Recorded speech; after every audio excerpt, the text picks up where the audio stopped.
Manish?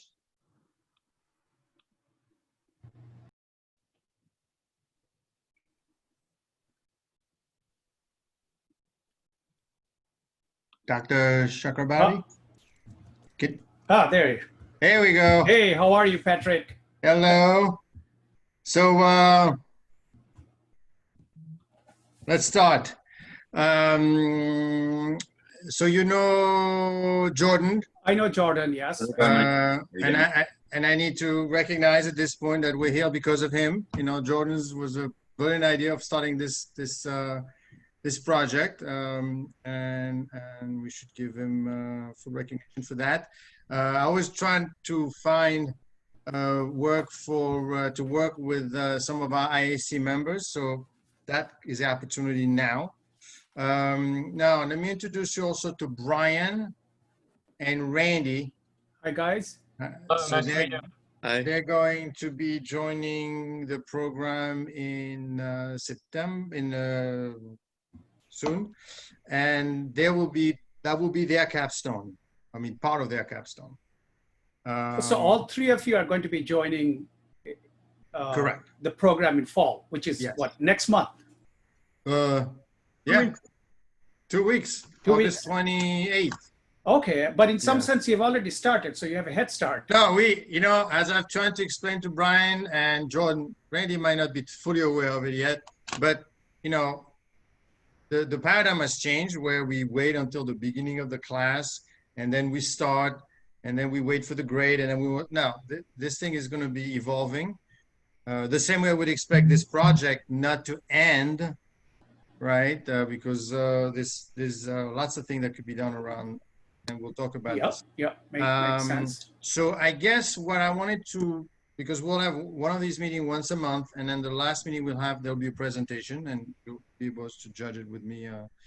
But what I wanted to do this time around is to set a direction for these guys, so they know where to look, what to do, and more importantly, to split the work individually. Mm-hmm.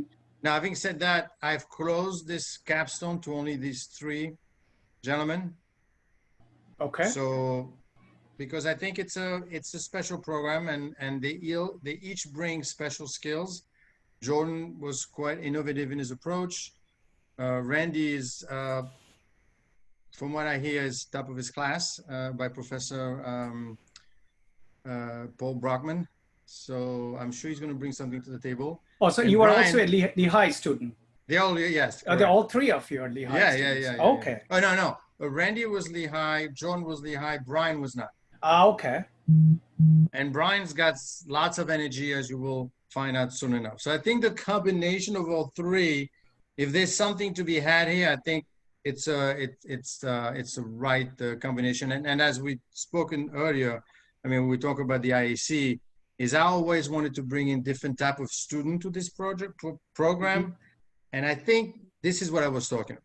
So let's see what we do. So, you know, before we get started, while you're on the topic, I think, Jordan, I have some sense of your background. Randy and Brian.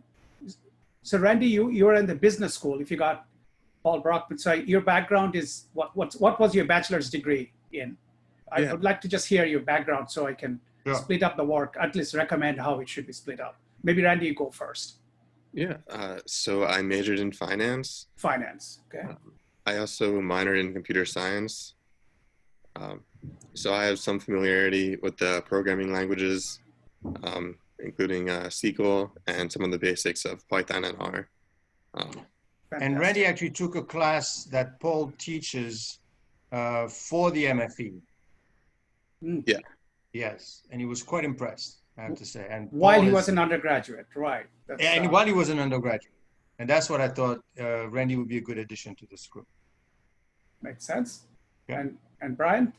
So I went to Bucknell University. I majored in computational economics and minored in computer science. So I have more of a statistical, econometrics, and sort of time series analysis background. Also, I have my computer science background, so pretty comfortable in Python, SQL, especially some of the statistical libraries, and sort of moving into that machine learning topic as we speak. Perfect. And Brian is working on a project with, well, it's going to be a capstone as well, with Ethereum, which is heavy on coding. What is it? Are you using, you're doing contracts? The distributed ledger type of work. Yeah. So that's Analyzing that stuff, yep. Great. So I think it's a really good mix of skills, you know, Mhm. all of you bring to the table. Fantastic. So, all right. Okay. So where do we, I guess the first question is this going to be a research driven project, or is this going to be, as Jordan alluded to in his email, more an applicability, meaning we're going to build a portfolio and we're going to, you know, using multi-factor models. But where do we go with this? We research, or do we create something?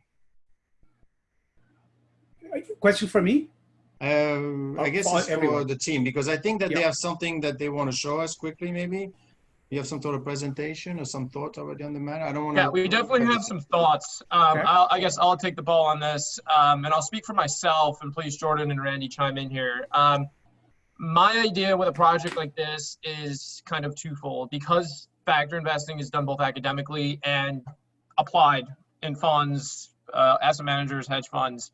It would be good, at least from a practitioner standpoint, to see if we can apply it and create sort of a dynamic portfolio that has live feeding data that kind of adjusts itself on the fly. That would give us a better perspective of how it's done in real life in these firms, rather than just solely in kind of the academic silo. Yeah. Randy, what do you think? To add on to that. Yeah, to add on to that, I'll just go quickly. We definitely, I know we talked about last month, Manish, but definitely research intensive to understand how factor investing in ag location works, multi-factor assets, what are the pillars. There's different subsets and different categories in that. But like Professor George just alluded to before, it would be really awesome to implement and construct a portfolio as well. So we take the research that we have done, and either we're going to be replicating previous academic or industry models, or being able to create our own. I know, like I saw on your LinkedIn, that you had work at Deutsche Bank's like flagship portfolio optimizer one, like implementing the covariance matrix, so like you have some guidance. So we were hoping that we're able to, after we do, or while we do a lot of intensive research, we would start working on constructing our own covariance matrices and our own portfolio construction to perform these tests to see if we can validate them to find multi-factor asset combinations. Yeah, no, that absolutely makes sense. Well, Randy, do you want to share your thoughts on before I share mine? Yeah, so just going off of what Brian and Jordan said, I definitely think it would be helpful to get an idea of how it is like applied in practice, because we could potentially create everything from scratch, or we could base it off of something that is already made. And so I definitely think it's a good idea to see like how it's done, so we know what the expectations are, and we know like what steps we need to take to get there. Right. I think that's perfect. I think there has to be some aspect of research, because, you know, it's not like you can get a textbook and there's just one way of doing things, right? You kind of have to get a sense of, you know, well, first the literature, right? The research that came before, and how it's being used by practitioners today. So I think of course, you could go off on the research and write a pure academic paper, and like Jordan, we were discussing last time. I think doing a survey of the literature is useful in itself, because there is so much work on this topic. Literally thousands of papers, right? And they come out every month. I think you'd be doing a service to the industry if you did a survey to kind of lay out like what's the trend now. You know, what are some of the new factors? What factors have not performed well? I think that could be interesting. But given that all of you have a computational background, I think you want to have some fun with this. I think doing a survey of the literature, it's a little bit more academic. I think it should be a mix of practicum and, you know, the academic side. So I totally support getting your hands dirty, you know, working with actual data, and writing some code, maybe replicate some of the results. I think that could be an interesting way to, like Professor, the Fama-French model, for example. I mean, I haven't looked at it for some time, but I think his academic website actually gives you some data and code. And because you're in an academic setting, I think you should be able to get access to some of this data without having to pay for it. I think that's more of a question for you, Patrick. How much access do they have to real world data? Well, that's something that they could do for next month, survey everything and then look what data is available, and based on how much data you have, then you weight it accordingly.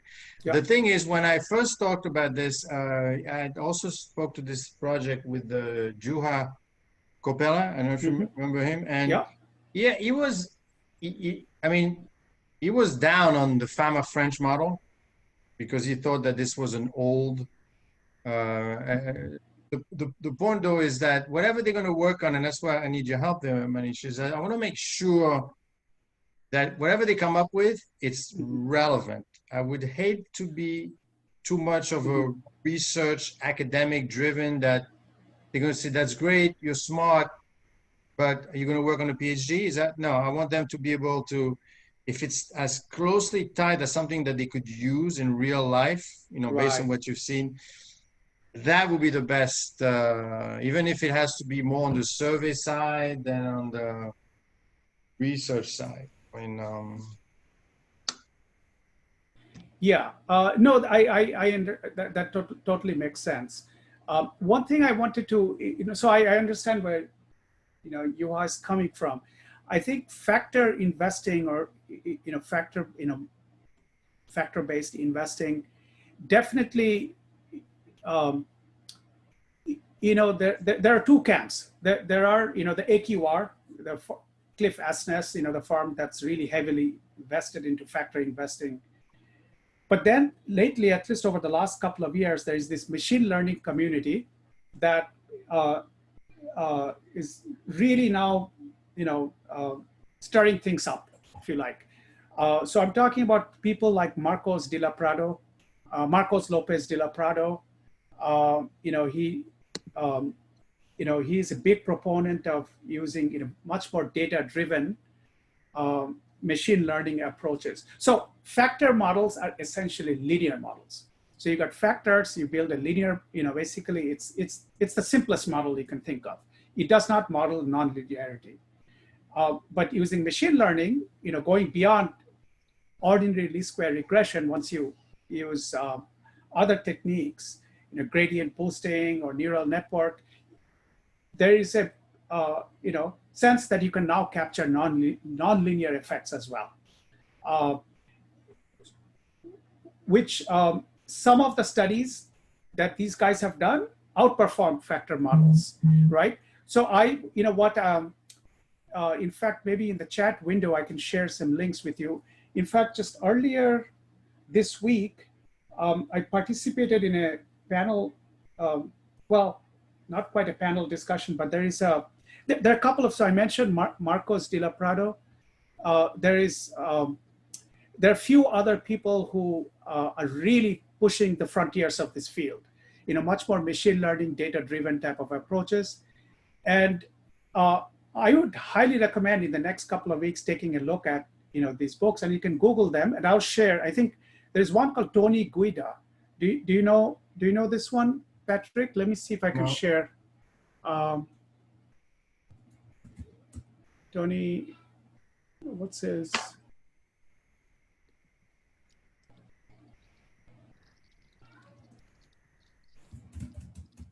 I think he actually open sourced his book, which just came out.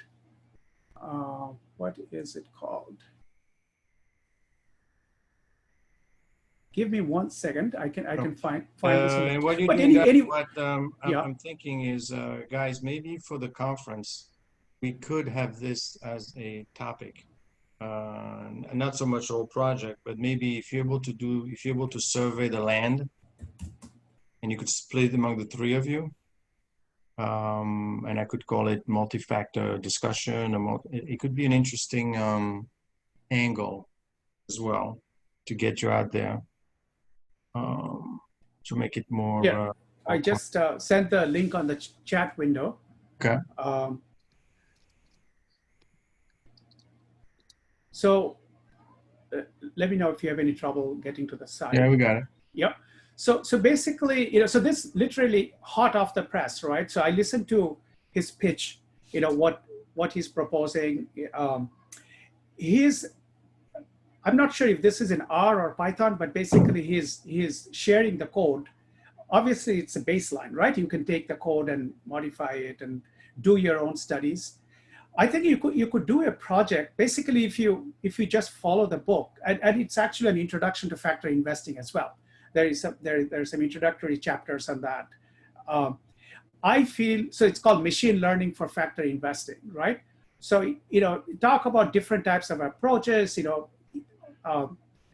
First, how do you get the data pre-processing, tree-based methods, neural networks, support vector machines, how to validate, etc. So this is the current state. I think if you showed this to Juha may not be aware of it, but I think this is kind of the direction the industry is going, right? Some of the hedge funds have been doing this already.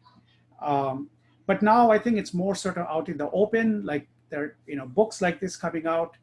The other book is Marcos de la Prado. Let me see if I can find you that one quickly. So the advantage is you don't have to do a survey of all the papers out there, which could be, that's more like a PhD research work before you start. So Marcos Lopez de la Prado, sorry. And he has a book called Machine Learning in Finance, I believe, or Machine Learning for Asset Managers.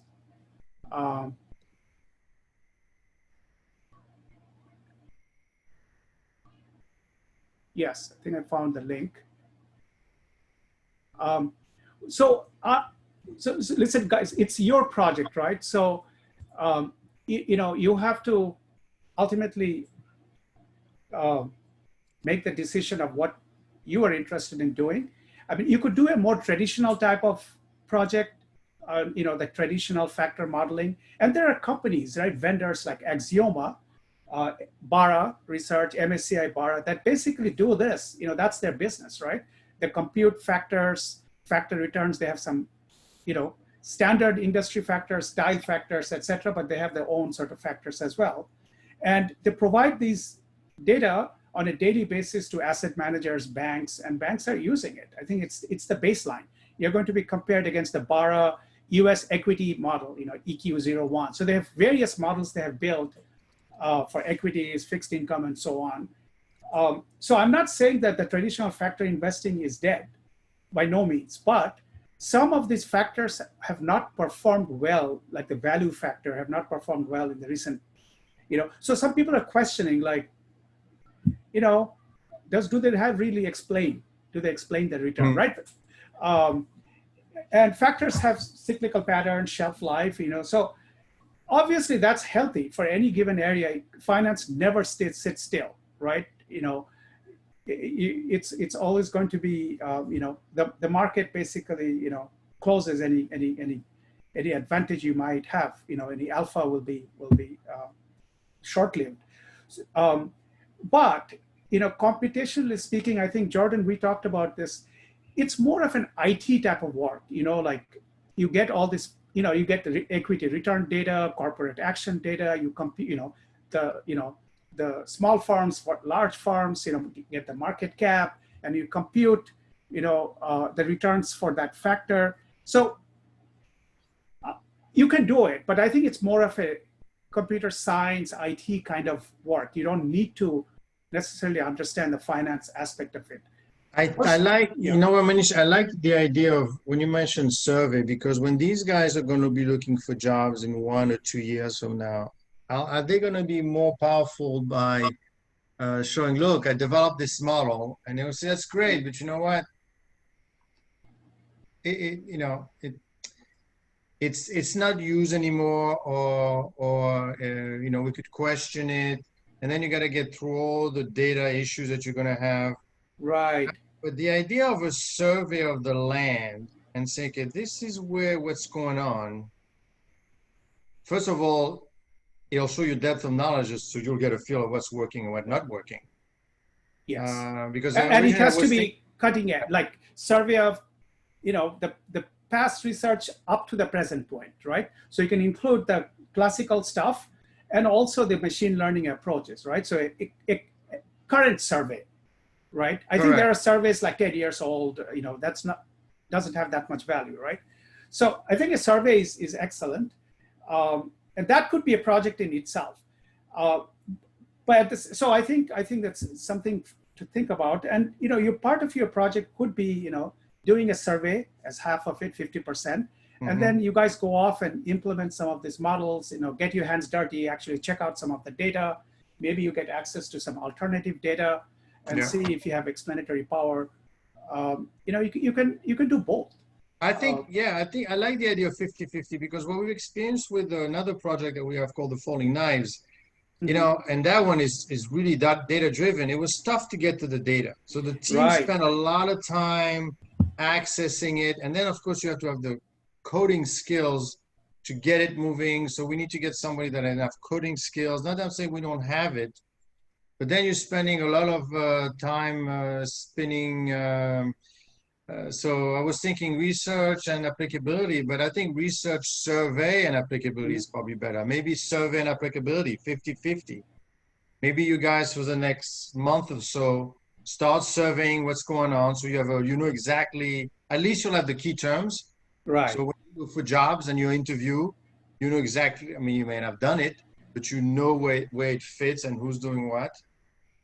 And then by that time, Jordan will inch to do something. And then maybe then we'll say, you know what, let's try. And keep in mind, again, these projects do not have to be done by December 3rd. In fact, I'm already, I'm asking the other directors, I want it to be a capstone every year. In fact, I want an ongoing capstone. Okay. So that these guys could get credit for another semester after that, even though, you know, they're not really, you know what I mean? So it goes on. Okay, so you have more. Because it's tough to fit this into a box. Yes. Brian, what do you think? I was going to chime in and ask a question about the data aspect, Manish. Correct me if I'm wrong, but so in industry, the data is whatever R, Python, or C++ is being used. The data is pumped in either through some form of an API, either through a Bloomberg, a FactSet, maybe a Yahoo Finance. Is the data that difficult to get? Well, so you have to pay for the data. It's not difficult to get if you're going to pay for it. So, you know, you have Reuters, Bloomberg, you know, they basically aggregate, you know, the end of day. This is not high frequency data we're talking about, right? These are usually daily data, end of day pricing, you know, the average daily, you know, to compute things like average daily volume, what was the volume, what was the ask, the bid, the market cap, number of shares outstanding. This data is changing, right? So you need to get the data from somewhere. You can license it. Typically, all the banks have licenses for, you know, they don't just depend on one provider. They get data from multiple providers. And then there are teams that, you know, clean the data and build a golden data source internally. So you don't expect every portfolio manager to go to Bloomberg directly using the API. You use an internal database, right? We do have access, Brian, to Bloomberg. We have a Bloomberg terminal. Yeah, I was gonna say we have that in Thomson Reuters. Perfect. So if has the license, can we get the API? Can we get the API into Python so we can have that premium data? Jordan, didn't we try this with the Falling Knives, or where they were trying to get daily closing? Yeah, were you part of that? Yeah, you can do it on Python using like the pandas and the NumPy packages. It's pretty up to date. Obviously, they do have recent intraday data, but at the same time, like I use the terminal with like dashboard. It's very up to date. I think we could backtrace that with Bloomberg's terminal. Okay, so we may have access to data after all. Okay. Right, and if they may even make some code available to, you know, compute things like the covariance matrix of the returns. Okay. You know, oftentimes, you know, people write their own code. Okay. But, so yeah, that's fine. So then we're back to 50% survey, 50% applicability. And another thing too, I just want to chime in and talk because you guys were Yep. talking about like the research versus applicability. We kind of like went over it a couple times before, and like the general like goal of this project is to essentially generate a information ratio about 1 to 1.4 if we could get that. The average, like we looked at a lot of different quant strategies, and they're anywhere ranging from negative 0.4 to the best we've seen is 1.5, 1.6. The MVP, like the main minimum variance portfolio, has around like 1.2, 1.3. And when we did, like obviously we still need to survey a lot more literature, but I know MSCI managed reference that. It's been an amazing reference. We've seen some studies that have gotten it up to like 1.2, 1.3. So as we perform these different strategies, like you're saying, do we want to just use the factor approach? Do you want to use a multi-factor approach? Or should we use what Manish was saying with the machine learning or deep neural network? It's really, we're open to trying so many different strategies. We just want to stick, like you're saying, you don't want it to be irrelevant research that we do. We essentially just want to make sure we have a low turnover, like a low transaction cost, but we want to generate a higher information ratio, higher Sharpe ratio, a nice return to risk allocation. Yeah, that's why I suggested, you know, the book by Tony Goida. Basically, even if you do the machine learning approach, you have to compare it, benchmark it against something, you know, the factor-based approach. So you're going to have to do both. I think it will give you some ideas in terms of, you know, how you can structure the project. I think it's very hands-on, practical. In fact, it may even give you some historical data, I don't know. So it doesn't have to be, you know, you're not necessarily trying to beat the market as of today, right? You could take some historical data you got, you know, and show that your strategy would have outperformed, you know. So I know that Manish's time is quite valuable. So what I want to do is for next month, let's agree on the next step. Okay. Which feels to me like we need to make sure we have a data source. And then let's start to survey the land based on Manish, as many books as you could send us. Okay. So they could take a look at it. Then when we reconvene next month, we could say, okay, this is what we have in terms of data. We can do something or not. And this is all the, you know, what it looks like out there. And then maybe, at this point, we'll need to split among who's going to be maybe doing the survey, or if there's two people split on the survey, on the split. I want to make sure it's clear as to who's doing what. I know Jordan wants to build a portfolio, and I think we should do that. We want to test it at some point. But there's value also in knowing what's going on and what are the new theories. And basically, you may want to know that first before you start coding away.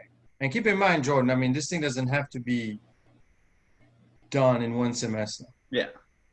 And building the portfolio, so do you have any experience in writing optimization routines? Because you have to write mean variance portfolio, so it's optimized to minimize the risk or minimize the total tracking error. Have you written optimizers, you know, quadratic optimizer? You need some experience in, basically it's what's called mathematical programming or optimization. Yeah, I have. Okay. They're going to be taking that, you know, as part of the coursework, obviously. So they're a little bit ahead of the curve here, but, you know. I have some basic experience doing that. Yeah, over the summer, I actually got a jump start, and I took the optimization class. Okay. And we got some experience using AMPL. Okay. Well, nice. Ample, yeah. Okay. Great. So maybe we should write up, you know, like a summary of the discussion, like one of you guys, not Professor Zoro or me. No. Right. John, it's your project, so yeah, I'll take care of it. I've been taking notes. Right. And you know, the next step, like what we agreed to do before the next meeting. And then when we meet, the way I'm envisioning next meeting is all right, we have data, but we don't have enough. And then, wow, there's a lot of stuff out there, and that's going to take a while to survey everything. And then somehow we need to start splitting the work either across or like that. Right. Even within the survey, you can split up, you know, like Oh somebody yeah, could there's a look at lot. the There's a lot. machine learning side of things. You could, somebody else could do the more. I like the idea of the oper- survey because it will make them that much more better Absolutely. interviewees. And when you, if you can produce a, you know, paper, you know, for like a, from the archive, you can upload your paper. You know what I mean, right? It doesn't have to go to a journal, but you can have a preprint server. Typically, any paper would have a survey of the literature because you have to place your work in a proper context. You have to do that anyway. Otherwise, people may say, well, this is 10 years ago, we knew this was nonsense, or Yeah, exactly. you don't want that, right? Yeah. Well, I mean, it has academic value, but I think it's a good idea. No, we're not. I don't think they're going to be PhD students. I want them to get a job right away and start being operationals. All right. Okay. Sounds good. Patrick, I like your background. Yeah. Where are you? As you notice, there's less. Next time when you come back, then you'll have even less bottles. I see. Get thirsty, you know. Right. Okay, guys. All right. Great. Pleasure talking to you, and good luck. Nice. You know, we should. I'll send you some links by email, but feel free to you know, keep the conversation going. Good. All right. Okay. Take care. Bye. Bye-bye. Thank you. Bye. Thank you.